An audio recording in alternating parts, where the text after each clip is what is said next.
Salut. Me connais-tu? On va voir si t'as une bonne mémoire. Incendie de Sorel. Erreur. Ta mémoire fait défaut. Prison de Sorel. Ah. T'es sorti en février? C'est 1 an, j'ai fait 2 mois. C'est le 6e. T'as eu une bonne conduite. Je pensais que ça marchait plus le 6e.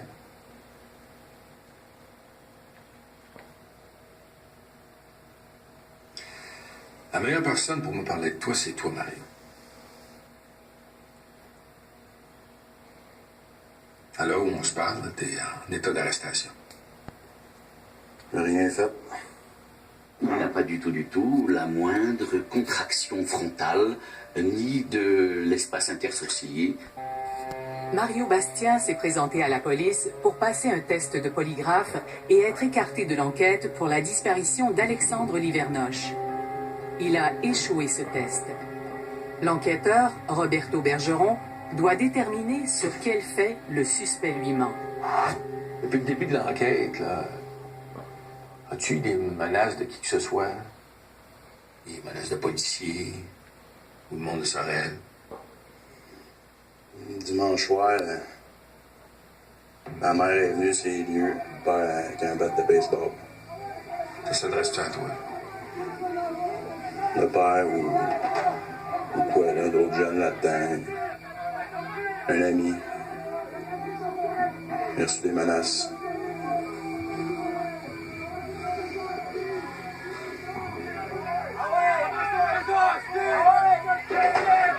Ça s'adresse-tu à toi?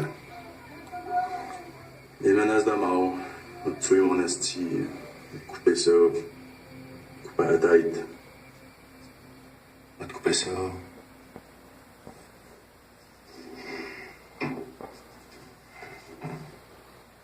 C'est quoi ça? Couper le morceau. Elle sait que t'étais avec mon jeune. Elle sait que tu l'as agressé. Il y a 2 voisins qui ont vu ça, qui peuvent le dire sans problème. Nous voyons qu'il revit mentalement la situation. Il est en train de la visualiser. Ce qui fait qu'il y a 2 possibilités d'interprétation lorsque le visage et le regard se baissent. Soit bel et bien, il regarde ce morceau censé être coupé. Soit tout simplement, il est en train de revivre la scène. Ton père et ta mère, les as-tu connus? Mon père, j'ai cassé la gueule. Mon grand-père, c'est mon père. J'ai appris ça à 15 ans. Ta mère t'a dit à 15 ans. Les autres enfants sont-ils tous de la même souche? Je veux pas porter de jugement, là.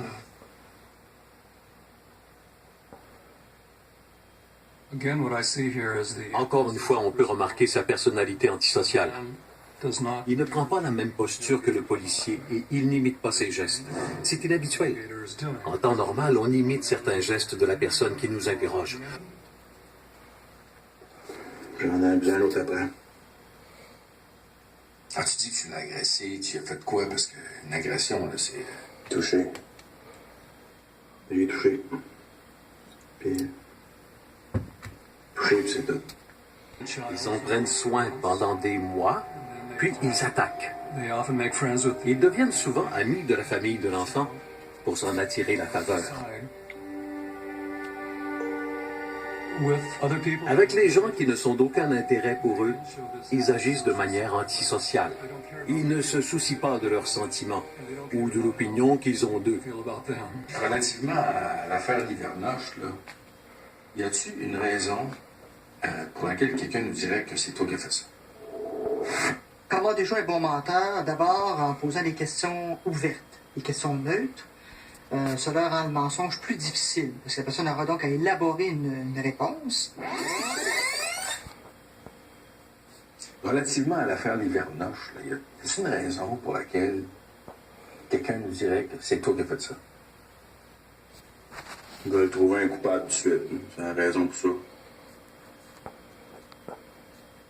Es-tu au courant qu'il y a un service de police des empreintes digitales? Ouais, Test d'urine aussi. Quelle chose tu penses qu'on pourrait prendre les empreintes? Surtout. Comme ça, là, ils peuvent prendre la salive là-dessus pour faire des analyses, là. Ton sang, ton sperme.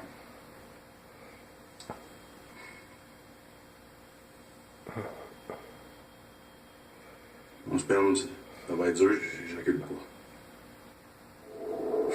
Quand on parle de question d'apport, c'est une question d'observation tout simplement, qui est faite durant l'interrogatoire, où l'enquêteur va amener un élément de l'enquête pour voir comment la personne va réagir. Technique qui permet de prélever les empreintes sur la peau, sur les corps. Ça pourrait arriver que sur le corps d'Alexandre, on retrouve tes empreintes. Non. Le mensonge crée de l'anxiété, généralement chez monsieur et madame tout le monde. Par contre, on peut s'exercer même à mentir. Donc, des gens qui, dans leur vie, ont eu plusieurs occasions de mentir parce que se sont souvent mis dans des situations embarrassantes, ils ont souvent eu des démêlés avec la justice, ils ont souvent été dans des contextes où ils ont menti ou dû mentir. Et cette anxiété-là, les gens peuvent apprivoiser donc cette anxiété, développer des stratégies pour dissimuler cette anxiété, au moins la ressentir même. Et ça, il y a des études récentes qui démontrent qu'on peut s'habituer donc à mentir. Des personnes qui se répétera constamment le mensonge. Le crime qui a été commis, on a trouvé le corps d'Alexandre aujourd'hui. Ce genre de crime-là, c'est un enfant. Quel genre de personne ferait ça? Faudrait que tu sois assez dérangé, merci. Il y a un mythe selon lequel serrer le poing serait un signe annonciateur de violence. Et la personne qui le fait aurait envie de frapper quelqu'un. Mais en fait, c'est un geste que l'on associe au bouleversement émotionnel. Non, pas trop loin par là. Dans le dossier de preuve, on fait état d'un corps d'enfant violé et roué de coups, sur lequel ont été retrouvées des traces d'ADN. L'enquêteur Bergeron touche un point sensible. Il questionne Bastien sur de possibles empreintes digitales laissées sur le corps de la victime. L'enquêteur quittera la salle pour plus de 2 heures. Question de faire monter la tension. Regarde, Mario, le jeune, on l'a retrouvé. Ça ne plaît pas à personne de trouver un enfant mort. Parce que tu penses que ça me fait plus à moi de tabarnak? Voyons donc! Qui c'est qui t'a amené là, Mario? C'est pas la première fois que t'amènes un jeune chez vous. Là, il y a quelque chose qui a dégénéré. J'ai jamais touché un enfant, tabarnak. Tu viendras pas dire si boire que j'y ai touché. Non, tu m'as dit toi-même que t'avais déjà touché à des enfants. Ah oui, j'avais quel âge, tu penses, hein? Réveille, tabarnak! Ça que propre moi, ça donne rien, là. J'avais quel âge, esti? Réveille, esti, là! Ça m'impressionne pas, Mario. Ça m'impressionne pas que tu sacs après moi. T'exagères en esti, là. Non. Non, c'est un problème. Hey. Un problème sexuel. Non. Temps, ça arrête que tout le monde s'amuse à dire n'importe quoi, puis j'ai jamais rien fait. Pourquoi j'aurais fait de quoi, là? Ce qui est dangereux, puis ce qui m'inquiète, c'est que t'as aucun remords, Mario, de ce jeune-là. Pourquoi j'aurais des remords? J'ai rien fait. T'en as fait pas mal. Avec les indices qu'on récupère à faire la perquisition chez vous, puis les indices des témoins qu'on rencontre, ça crée des divergences. C'est ça, là, vous avez fait une perquisition chez nous. Ouais. On a un mandat, puis on a fait une perquisition. Pour trouver des indices. Puis peut-être des empreintes digitales. Les coins de sa bouche pointent vers le bas, parce qu'il contracte le muscle triangulaire des lèvres sans même s'en rendre compte. Le muscle se contracte sous l'effet de la colère.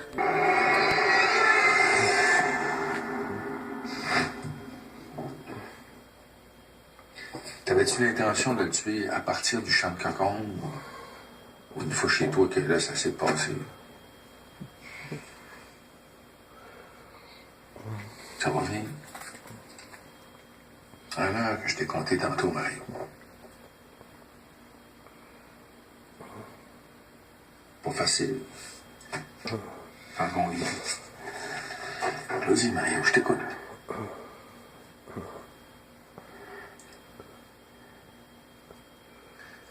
Pas besoin de te cacher de visage. Il n'y a absolument pas de crainte à te regarder. T'as pas besoin de te cacher, c'est tout. Est-ce que tu désirais son fils plus qu'un autre? Un hasard?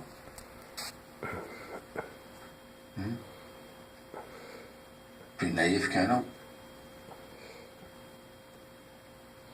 Pourquoi c'est son fils à elle? Pourquoi Alexandre Livernoche?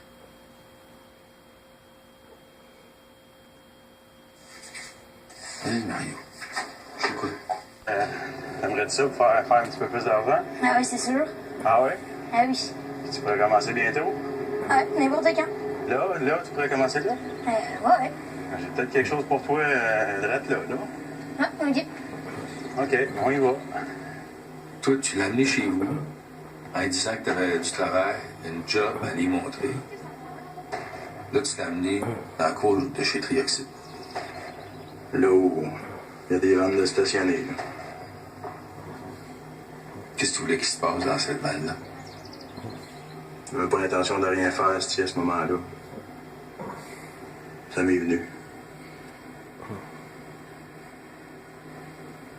Au début, tu voulais rien faire. C'est parti sur un coup de tête, mon affaire. Ah oui, viens-t'en!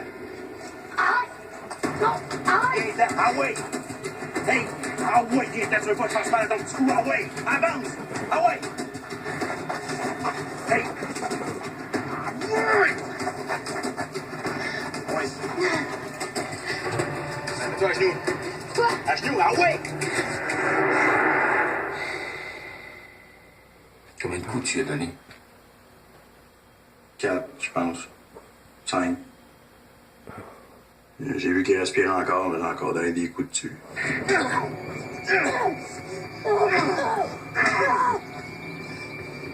Des coups De genoux. Tu sautais dessus à coups de genou. J'ai sauté à peu près sur tout le corps, là.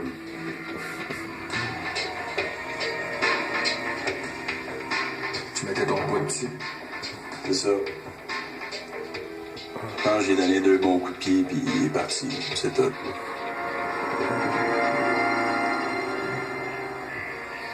Dans le cas de Mario Bastien, c'est vraiment une perte de contrôle plus violente, évidemment, et non pas une perte de contrôle de passage à l'acte sexuel comme tel. Il y a plusieurs pédophiles qui ont une perte de contrôle, mais il y en a quand même beaucoup qui se contrôlent, parce que la pédophilie, ça ne se guérit pas. C'est toute une question de contrôle.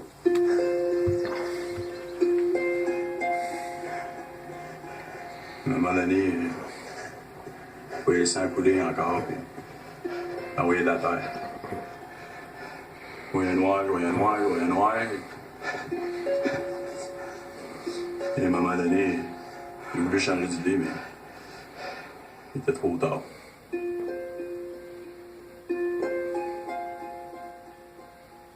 T'as voulu changer d'idée après 3 coups de couteau, après avoir donné des coups de genou. Mais c'était déjà fait, esti. Il était déjà à moitié de fouille. Roberto Bergeron a obtenu de Mario Bastien la confession du viol et du meurtre d'Alexandre Livernoche. C'est par un interrogatoire de plus de 7 heures, axé sur l'écoute et l'observation, que l'enquêteur a déjoué ce bon menteur. Le 14 juin 2001, il sera reconnu coupable de meurtre prémédité, la plus lourde sentence en droit pénal.